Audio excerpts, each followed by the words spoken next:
नमस्कार मित्रांनो, ॲग्रिकॉस सबका बॉस या चॅनलवरती आपल्या सर्वांचं स्वागत आहे. मित्रांनो, सर्वप्रथम मला एक निवेदन सांगायचं आहे सर्वांना आणि विनंती देखील करायची आहे की खूप जणांच्या कमेंट येत आहेत की सर एक्झाम कधी आहे. तर मित्रांनो, एक्झाम कधी आहे, कधी असेल याबद्दल जोपर्यंत आयोग सांगत नाही तोपर्यंत आपल्या हातात काहीही नसतं किंवा कोणालाही ते माहीत नसतं.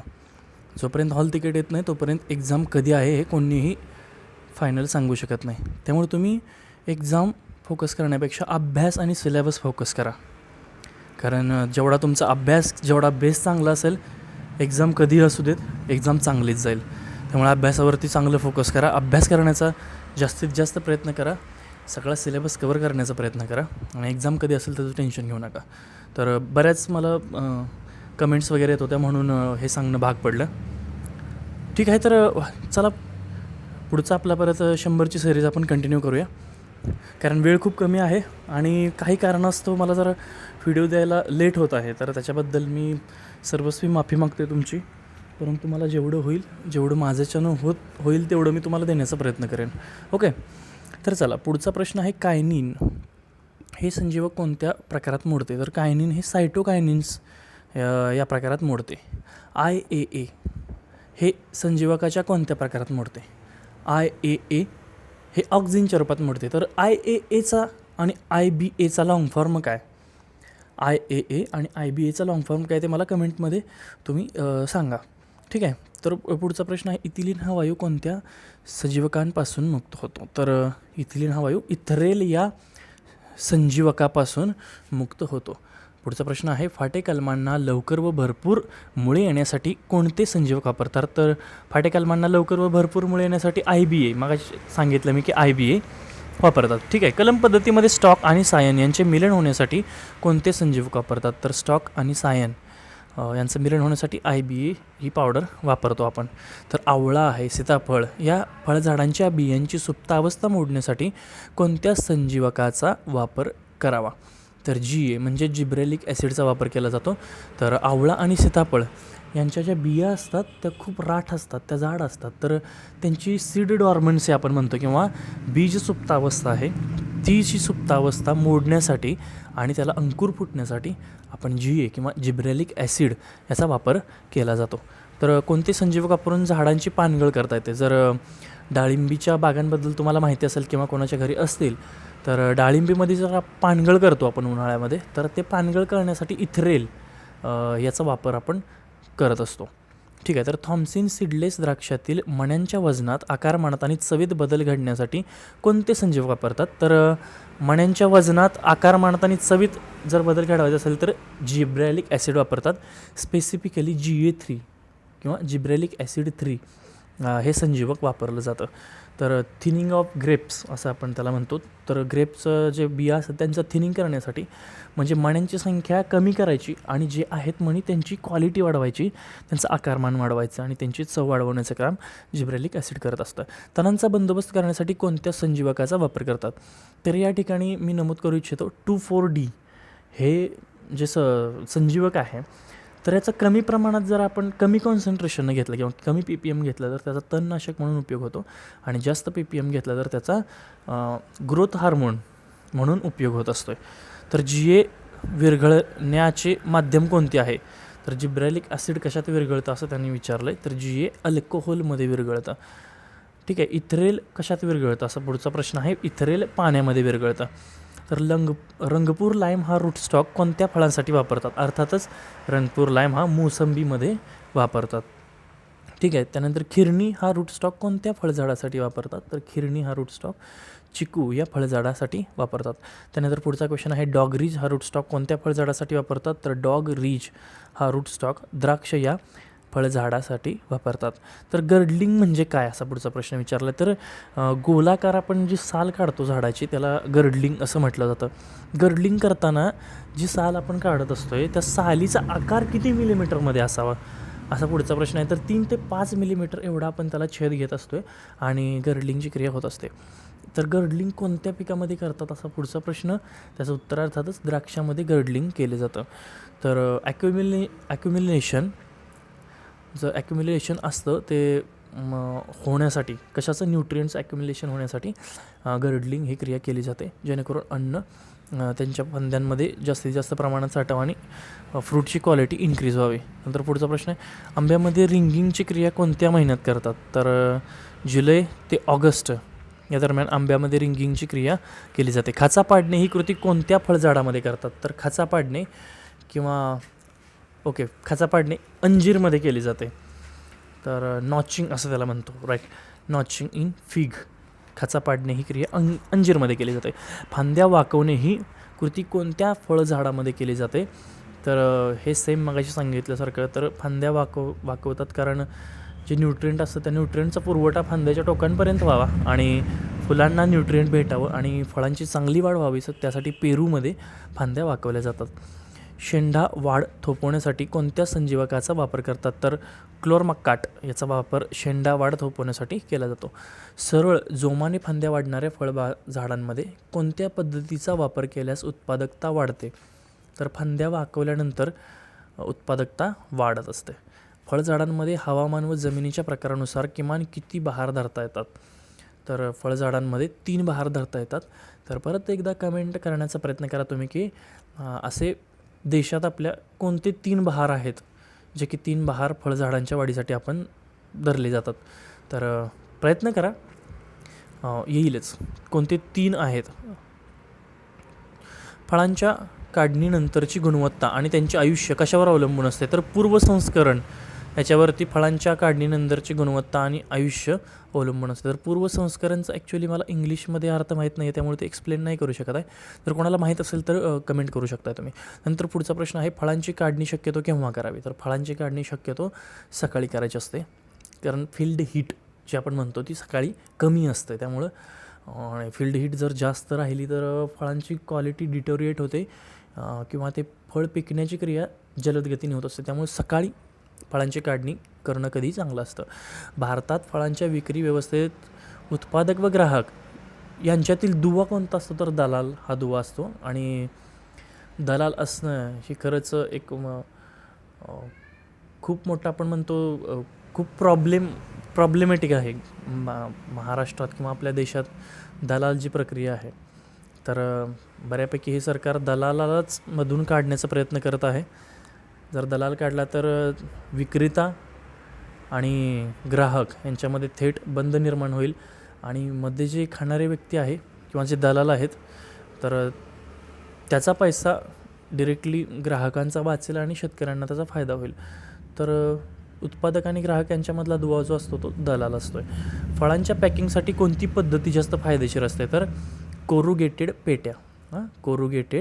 पेट्या असतात त्या जास्त फायदेशीर असते. खालीलपैकी कोणत्या फळझाडांची अभिवृद्धी फक्त शाकीय पद्धतीने केली जाते?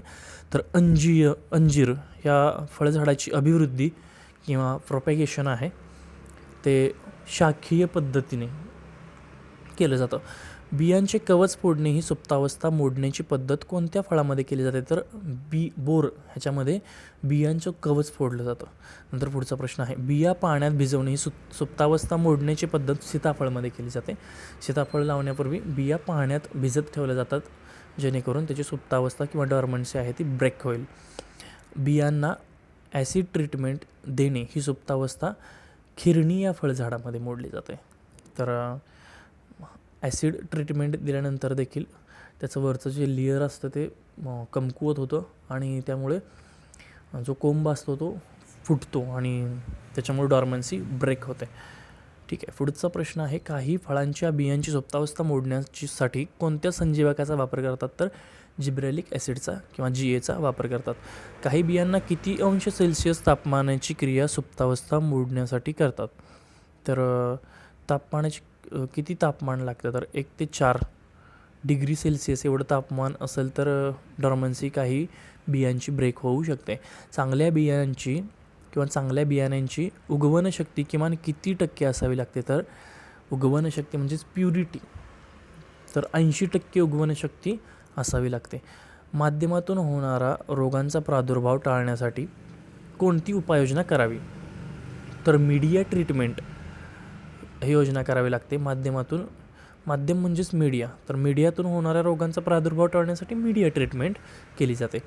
छाट कलम करताना डोळ्यांची संख्या किमान किती ठेवावी? तर 3 ते 5 एवढी डोळ्यांची किंवा आईज बर्ड यांची संख्या ठेवावी लागते. खालीलपैकी कोणत्या फळझाडामध्ये गुटी कलम यशस्वी होते? तर बऱ्यापैकी झाडांमध्ये गुटी कलम केलं जातं, पण महाराष्ट्रात सर्वात पॉप्युलर मेथड आहे ती डाळिंबामध्ये गुटी कलम करण्याची. यालाच एअर लेअरिंग म्हणतात आणि त्याच्यासाठी स्पॅग्नम मॉस वापरला जातो.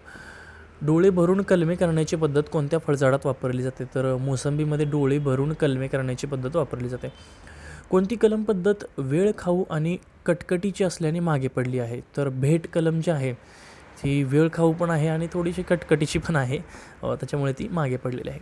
फुलझाडांची उती संवर्धन तंत्राने शाखीय अभिवृद्धी सर्वप्रथम कोणत्या शास्त्रज्ञाने केली आहे? तर डॉक्टर मोरेल या शास्त्रज्ञांनी उती संवर्धनाने शाखीय अभिवृद्धी सर्वप्रथम केली आहे. उती संवर्धन. टिश्यू कल्चर, तर टिश्यू कल्चर मोरेल या शास्त्रज्ञाने पहिल्यांदा केलं. फुलझाडांची असं म्हटलेलं आहे, फुलझाडांमध्ये मोरेल यांनी केलं. ठीक आहे. केळीमध्ये कोणता अवयव उपयोगात आणून उती संवर्धन करतात? तर केळ फूल जे असतं तो अवयव असतोय, त्याच्यापासून आपण उती संवर्धन करत असतोय. चिकूची अभिवृद्धी करण्यासाठी कोणता खुंट वापरतात? तर मग अशी गेलेला हा प्रश्न आहे. तर खिरणी हा रूट स्टॉक आपण चिकूची अभिवृद्धी करण्यासाठी वापरतो. विलाई कोलंबन जातीचा खुंट आपण आंब्यासाठी वापरत असतो. आणि मोसंबी आणि संत्रा यांच्यासाठी जंबेरी हा रूट स्टॉक वापरला जातो.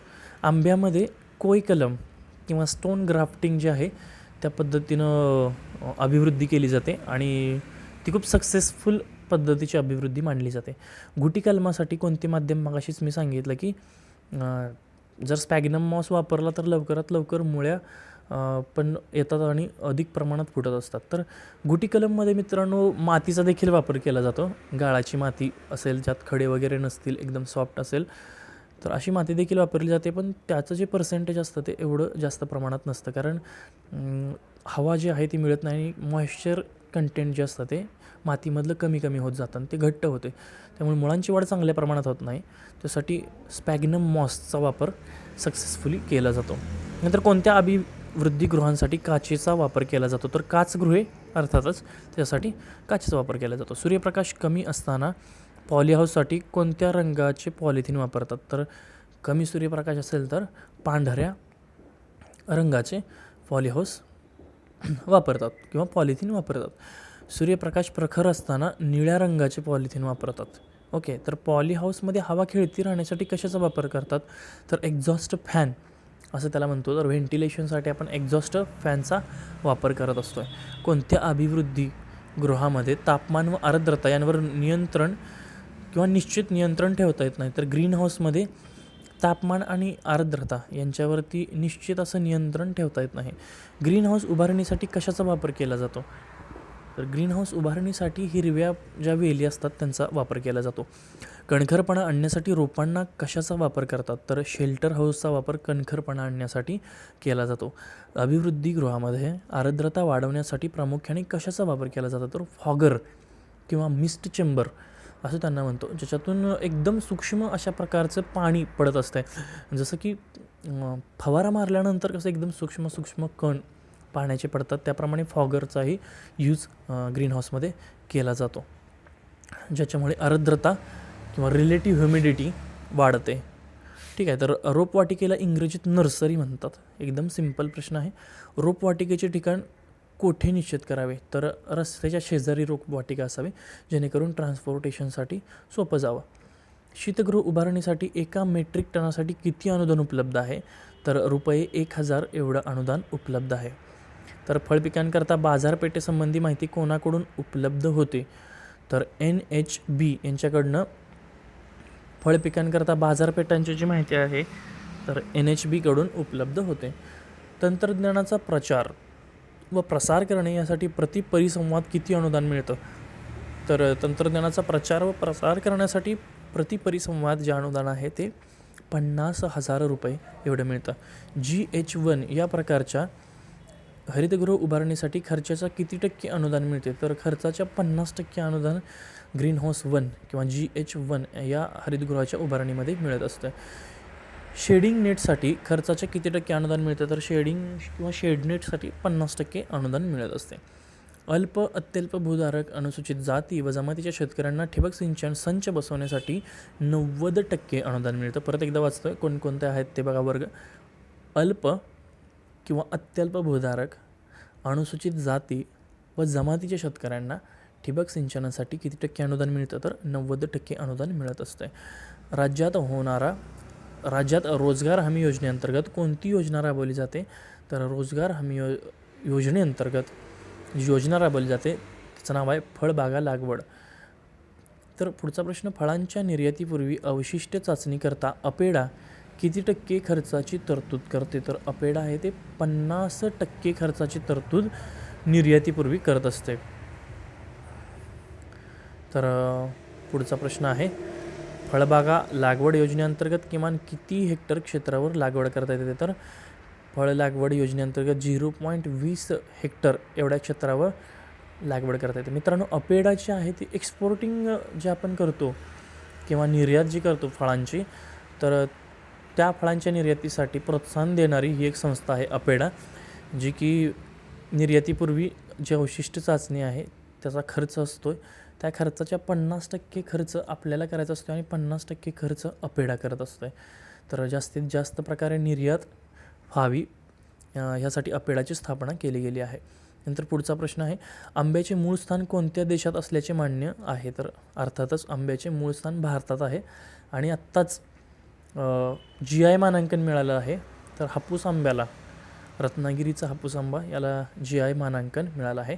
जिओग्राफिकल इंडिकेशन असं त्याला म्हणतो. GI मानांकन म्हणजे काय असतं, तर एखाद्या स्पेसिफिक भागात एखादं फळ चांगल्या प्रकारे येत असेल तर ते फळ तिथलं आहे असं त्याच्यावरती शिक्का पडतो आणि त्या फळाला इंटरनॅशनल मार्केटमध्ये चांगला रेट मिळतो. म्हणून GI मानांकनाचा खूप फायदा होतो. जसं की सोलापूरच्या डाळिंबांना देखील GI मानांकन मिळालं आहे. सांगलीचे हळद आहे, आंबेमोहोर तांदूळ आहे तो पुण्याचा आहे, त्याला देखील मिळालेलं आहे. त्यानंतर जळगावची केळी आहेत. असे बरीच मोठी लिस्ट आहे GI मानांकनाची, ती एकदा करून जावं, कारण GI मानांकन गरजेचं आहे. त्यानंतर पुढं, आंब्याची व्यापारी पद्धतीने अभिवृद्धी करण्यासाठी कोणती पद्धत वापरतात, तर भेट कलम ही व्यापारी पद्धतीने अभिवृद्धी करण्यासाठी वापरतात. तर सगळ्यात जास्त सक्सेसफुल पद्धत आपण मगाशी बघितली ती आहे स्टोन ग्राफ्टिंग. ओके. तर नियमितपणे फळ देणारी आंब्याची कोणती जात महाराष्ट्रात मोठ्या प्रमाणात लावली जाते, तर केशर ही जात आहे ती मोठ्या प्रमाणात लावली जाते. मराठवाड्यात जास्त प्रमाणात, विदर्भात पण थोड्याफार प्रमाणात केशर ही आंब्याची जात जास्त प्रमाणात लावली जाते आणि कोकणात हापूस. ओके. पुढचा प्रश्न, आंब्याच्या झाडांना वर्षातून किती वेळा मोहर येतो, तर फक्त एकदा मोहर येतो, तोही उन्हाळ्यात येतो. आणि उन्हाळ्यात ज्यावेळी पाऊस पडतो त्या पावसालाच नाव आहे आंबेमोहर सरी किंवा आंबेसरी असं म्हणतो आपण त्याला. आंबेसरी पडतात उन्हाळ्यामध्ये. तर आंबेमोहराचे कोणत्या किडीमुळे सर्वाधिक नुकसान होते, तर तुडतुडे यांच्यामुळं खूप नुकसान होत असते. तर आंबेमोहराचे कोणत्या रोगामुळे खूपच नुकसान होते, कीड तुडतुडे आहे, तर जो रोग पडतो तो भुरी हा रोग आहे.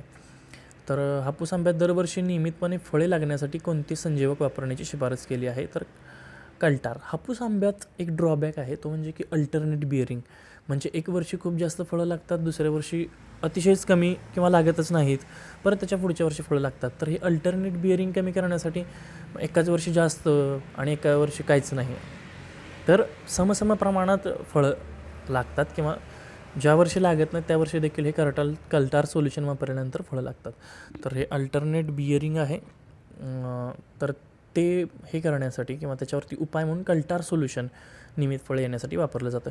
कोकण कृषी विद्यापीठाने अलीकडे आंब्याची कोणती जात विकसित केली आहे, तर सिंधू ही आंब्याची जात विकसित केली. आंब्याच्या टिकाऊ पदार्थापैकी कोणता पदार्थ ग्रामीण भागात खूपच आवडीचा आहे, तर लोणचे हा पदार्थ टिकाऊ पदार्थांपैकी सगळ्यात जास्त आवडीचा आहे.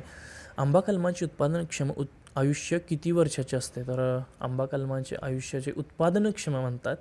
उत्पादनक्षम म्हणजे जोपर्यंत फळ देतो आंब्याचं झाड तोपर्यंत हे 20 वर्षाचं असतं. 20 वर्षानंतर त्याची फळ देण्याची क्षमता कमी होते. महाराष्ट्रातील आंबा फळांचा मुख्य हंगाम जानेवारी महिन्यात असतो. तर केळी लागवडीतील महाराष्ट्रातील कोणता जिल्हा, अर्थातच जळगाव जिल्हा, ज्याला GI मानांकन मिळालं आहे. केळीची कोणती जात जळगाव जिल्ह्यातील लोकप्रिय आहे, तर बसराई. आणि केळीसाठीचं अंतर दिलेलं आहे. तर 2 बाय 2 मीटर एवढ्या अंतरावर केळीची लागवड केली जाते. लागवडीपासून केळ निसवण्यास किती दिवसांचा कालावधी लागतो? तर 250 दिवसांचा कालावधी लागतो केळ निसवण्यासाठी.